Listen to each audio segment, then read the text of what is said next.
വർഷത്തിന് ശേഷമാണ് അമ്മു സിനിമ കാണാനായിട്ട് പോണത്. ലാസ്റ്റായിട്ട് പോയി കണ്ട പടം ഹൃദയം എന്നുള്ള പടമാണ്. ഇപ്പൊ സർവമായ എന്നുള്ള പടം ഒരുപാട് ദിവസം സർവമായ എന്നുള്ള പടം ഇപ്പൊ ഇറങ്ങിയിട്ട് കുറച്ച് നാളായി. അപ്പോൾ എനിക്ക് അസൗകര്യങ്ങളായതിനാൽ പോകാനായിട്ട് സാധിച്ചില്ല. അപ്പോൾ നമ്മൾക്ക് ഇന്ന് സിനിമ കാണാൻ പോകുമ്പോൾ ഒരു വലിയ ടാസ്ക്കാണ്. ഇവന്മാർ രണ്ടുപേരെയും കൊണ്ടുപോയി മുന്നേറിയെടുത്താക്കുമ്പോൾ അവൻ നോക്കുമെന്നാണ് പേടി. ബാക്കി എല്ലാവരും നല്ല തിരക്കാണ്. ഇവന്മാരെ ഒരു 3-4 മണിക്കൂർ കാണാതെ ഇരിക്കുന്നത് സത്യം പറഞ്ഞാൽ ഞാൻ കാണാതിരുന്നിട്ടുണ്ട്. അമ്മ ഇരിക്കുന്നത് ഫസ്റ്റ് ടൈം ആയിരിക്കും. അപ്പോൾ ആ ഒരു രീതിക്ക് ഇവന്മാരിനി കരയത്തില്ലേ എന്താണ് ദൈവത്തിനറിയാം. മുന്നേറിയെടുത്തുനിന്ന് കരയുവാണെങ്കിൽ നേരെ ചേച്ചിയുടെ അടുത്ത് കൊണ്ടാക്കാനായിട്ട് പറഞ്ഞിട്ടുണ്ട്. അപ്പോൾ ഇപ്പോൾ നമ്മൾ അങ്ങോട്ട് പോവുകയാണ്, സിനിമ കാണാനായിട്ട് പോവുകയാണ്. സിനിമയുടെ റിവ്യൂ പറയാം. ഹായ് പറയടാ.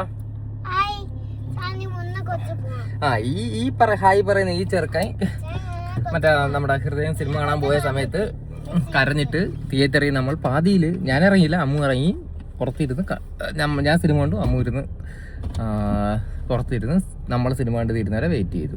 എന്നാൽ രണ്ടാമത് പോയപ്പോഴത്തേക്ക് ഉറക്കം ആയതുകൊണ്ട് കുഴപ്പമൊന്നും ഇല്ലാതെ ഫുള്ളും ഇരുന്നു.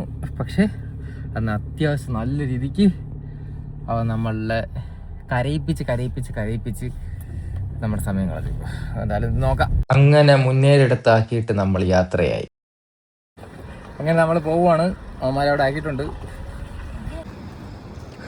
സിനിമ കണ്ടോണ്ടിരിക്കുക കൊച്ചുങ്ങൾ എന്ത് ചെയ്യുന്നു പറഞ്ഞൊരു ടെൻഷൻ ഉണ്ടായിരുന്നു. പക്ഷേ ഈ വീഡിയോ കോളിലൊക്കെ കഴിച്ചപ്പോൾ അത് മാറി കിട്ടും. ഇതിനെ കുറിച്ച് പറയുകയാണെങ്കിൽ നല്ലൊരു പടമായിരുന്നു. കുറേ നാൾക്ക് ശേഷമാണ് ഞാനിപ്പോൾ 2 ആഴ്ച കൂടുതലായി സിനിമ കാണാൻ വന്നിട്ട്. അപ്പോൾ ലാസ്റ്റ് കണ്ട ബബ്ബയാണ്. അത് കഴിഞ്ഞിട്ട് ഇത് കണ്ടു. അത് കണ്ടപ്പോൾ ഫസ്റ്റ് ഡേ ഒന്നും കാണാൻ പോയാൽ സാഹചര്യം പറ്റിയില്ല. സോ നല്ലൊരു പടമായിരുന്നു. അമ്മോ സിനിമ കാണാവോ? ഒരു എന്താ പറയുക, ഒരു നല്ല വിഷമമുള്ള പടമായിരുന്നു. പക്ഷേ എന്തോ ഒരു മിസ്സിങ്.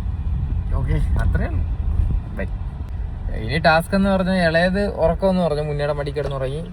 ഇനിയിപ്പോ അമ്മമാരെ വിളിക്കാൻ പോണം, അതാണ് ടാസ്ക്.